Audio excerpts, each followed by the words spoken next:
दोस्तों मैं Shri R C Sharma chairman BSI और मैं आप लोगों को से डिस्कस करने वाला हूँ गिरीश आसवानी के थ्रू जो ऑल इंडिया फर्स्ट रैंक लाए हैं 689 मार्क्स के साथ में। और जैसा कि अपन ने पहले बताया था कि एक एक सब्जेक्ट वाइज स्ट्रेटेजी इनसे डिस्कस करेंगे, तो आज हम स्ट्रेटेजी डिस्कस करेंगे फॉर टैक्सेशन जो जिसमें इन्होंने 89 मार्क्स स्कोर किया है।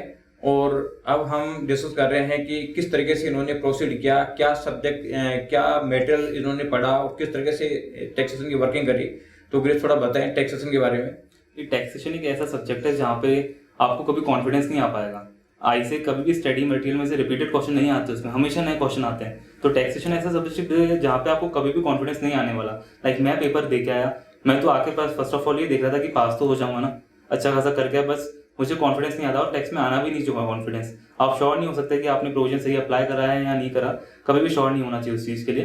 एंड मुझे कभी कॉन्फिडेंस नहीं आया टैक्सेशन सब्जेक्ट में, बट हाँ इतना पता था कि प्रोविजन मुझे आते हैं, मैं प्रिपेयर कर लूंगा उस बेसिस पे। जैसे ही मेरा पेपर हुआ टैक्सेशन का, मैंने फर्स्ट ऑफ ऑल ये अश्योर किया कि हाँ 40 स्कोर हो जाएंगे।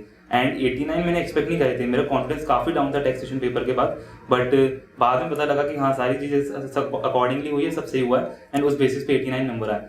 तो टैक्स ऐसा सब्जेक्ट है जहाँ आपको कॉन्फिडेंस नहीं आने वाला, कितना भी ट्राई कर लो। और ये बहुत बेसिक चीज़ है कि उसमें कॉन्फिडेंस नहीं आएगा। जितनी बार आप क्वेश्चन देखोगे कोई ना कोई चीज़ उसमें मिस्टेक आ जाएगी। टोटल इनकम का क्वेश्चन है, बिल्कुल आपको उसमें एक्यूरेट होना पड़ता है तो जाके आपके 14 आउट ऑफ 14 आएंगे। और हर किसी के नहीं है कि वो, बहुत मुश्किल है कि 14 आउट ऑफ 14 आप ला पाए, बिल्कुल एक्यूरेट जा पाए। कोई भी प्रोविजन आपने मिस किया और आईसीए ने अगर वो टारगेट किया है तो वहाँ आपके बहुत अच्छे नंबर लूज होने के चांसेस हैं। तो कॉन्फिडेंस मत लूज करें।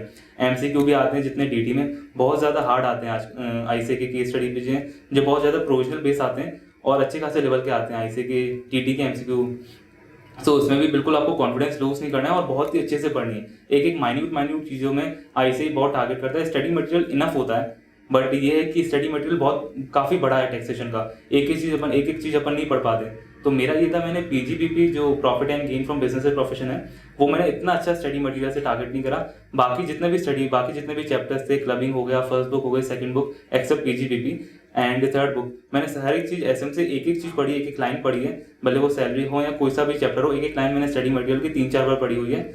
उस बेसिस पे मुझे प्रोविजनली बहुत स्ट्रांग हो गया था कि प्रोविजन में क्या है या क्या नहीं है। सो एक्सपीरियंस, कॉन्फिडेंस फिर भी डेवलप नहीं हो रहा था बिकॉज क्वेश्चन बार बार नए नए आते हैं, कोई ना कोई चीज अपन मिस कर लेते हैं। लाइक 3 बुक हैं और आपके पास इतने सारे हेड्स हैं, इतने सारे प्रोविजन, और अगर आप उसमें से एक निकाल के अप्लाई करने वाले क्वेश्चन के ऊपर, तो आपको लगेगा कहीं मैं गलत तो नहीं हो गया, बिकॉज आपके दिमाग में इतनी सारी चीजें घूम रही है, इतने सारे प्रोविजन है, उसमें से एक आपको निकाल के अप्लाई करना है।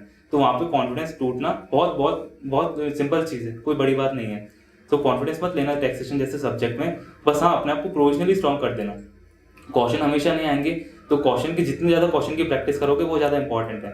जितने क्वेश्चन करोगे उतना आपको बेनिफिट होगा। ये नहीं कि अपन स्टडी मटेरियल टारगेट कर सकते हैं इसके अंदर, जितने ज़्यादा आपके पास क्वेश्चन आ रहे हैं टैक्सेशन में उतने ज़्यादा आप करिए। ये है डीटी की स्ट्रेटेजी। देन अब जीएसटी, टैक्सेशन में जीएसटी उस बेसिस पे कि आप 40 नंबर स्कोर करना काफ़ी ईजी है जीएसटी में। 40 नंबर लाइक आईसीए इसके अंदर अमेंडमेंट बहुत ज़्यादा टारगेट करता है, जितनी भी अमेंडमेंट आती है वो बहुत अच्छे से टारगेट करती है आईसीए पेपर में। लाइक जैन अटेम्प्ट में तो हमारे कम से कम 18 to 20 मार्क्स का अमेंडमेंट बेसिस पे आया था। एमसीक्यू भी हो या प्रैक्टिकल क्वेश्चन हो या फिर थ्योरेटिकल क्वेश्चन भी उसके बेसिस पे आया था। और इसके अंदर थ्योरेटिकल प्लस प्रैक्टिकल क्वेश्चन आते हैं, काफ़ी इजी बन जाता है इसका पेपर और स्कोर करना बहुत ईजी है। अगर किसी को भी दिक्कत आ रही है डीटी या टैक्सेशन में पास होने में, तो जीएसटी जरूर टारगेट करना चाहिए। एंड उसके अंदर मैटर बहुत कम है, आप 2-3 बार उसके एग्जाम्पल्स वगैरह सब कुछ अच्छे से क्लैरिफाई कर ली, क्लैरिटी आपको आ जानी चाहिए। एंड अगर आप मैटर ढूंढने चलोगे तो वो 2 बुक एक भी नहीं बनती, उसके अंदर मैटर इतना कम है। बट एग्जाम्पल्स बेसिस पे अगर आप जाओगे तो बहुत अच्छी किताब, बहुत ही ज़्यादा मटेरियल है। तो एग्जाम्पल्स बहुत अच्छे से क्लियर कर लीजिए अपने, एंड स्टडी मटेरियल को बहुत अच्छे से पढ़ना है अपन को। एग्जाम्पल बिल्कुल क्लियर हो जाने चाहिए। एंड अगर आप मैटर साइड करके रख देना चाहते हैं, मार्क करना चाहते हैं, एग्जाम टाइम पे वही पढ़ पाएंगे। एग्जाम टाइम पे एग्जाम्पल नहीं पढ़ सकते अपन, तो उस टाइम आपको केवल मैटर पढ़ लेना है और एग्जाम्पल्स जितनी भी क्लैरिटी आपको पहले ले लेनी है। और एग्जाम टाइम पे बिल्कुल अच्छे से जितना भी आपका मैटर है सब अच्छे से प्रिपेयर कर लीजिए। एंड जितने कम टाइम में आप जीएसटी प्रिपेयर कर लोगे उतना बेनिफिट आपको डायरेक्ट टैक्सेशन में होने को मिलेगा। लाइक जीएसटी का मेरा था टारगेट कि मैं दो घंटे में एक बुक क्लियर करनी है मुझे। एग्जाम टाइम में मैंने 2 घंटे में फर्स्ट बुक और 1.5 आवर्स में मेरी सेकंड बुक क्लियर हो चुकी थी।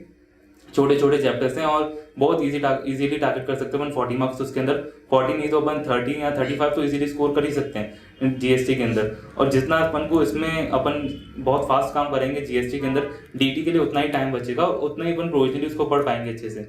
तो डीटी बहुत ही वाइड सब्जेक्ट है। फाइनल में तो देखें, फाइनल में तो और ज़्यादा वाइड होने वाला है। तो इंटर बेसिस पे अगर अपन जाएँ तो स्टडी मटेरियल बहुत ज़्यादा इंपॉर्टेंट है। डीटी के अंदर एक एक चीज़ पढ़ना इंपॉर्टेंट है। पीजीबीपी हाँ, मैंने उसको इतना इंपॉर्टेंस नहीं दिया बिकॉज वो बहुत ज़्यादा वाइड था पीजीबीपी हेड।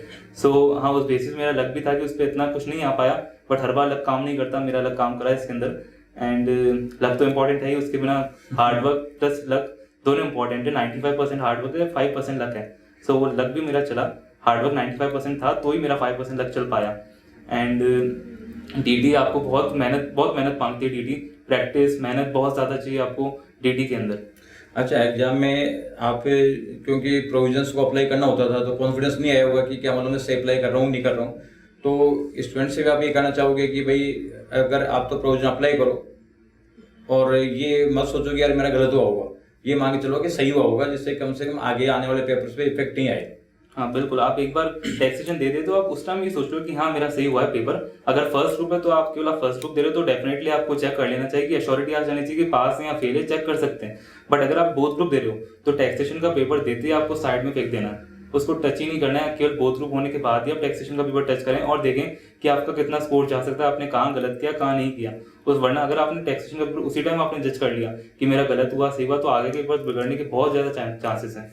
मतलब जो एक बार हो गया उसको छोड़ो और आगे बढ़ो। कुल मेरा तो स्ट्रेटेजी यही थी कि मैंने जितने भी पेपर दिए, हम जितने भी 5-6 दोस्त थे एग्जाम हॉल में, 5-6 पेपर जितना पेपर होता था बाहर आते थे, नो डिस्कशन नथिंग, पेपर वहीं फाड़ के फेंक देते थे। ना बिल्कुल घर पे लेके नहीं चाहते थे। बिल्कुल परफेक्ट काम किया, क्योंकि अगर कॉन्फिडेंस लूज होगा तो एग्जाम के रिमेनिंग पेपर पे इफेक्ट आता है और उन पेपर्स पे इफेक्ट नहीं आना चाहिए कुल मिला के, क्योंकि उस समय कॉन्फिडेंस मेंटेन करना बहुत जरूरी होता है।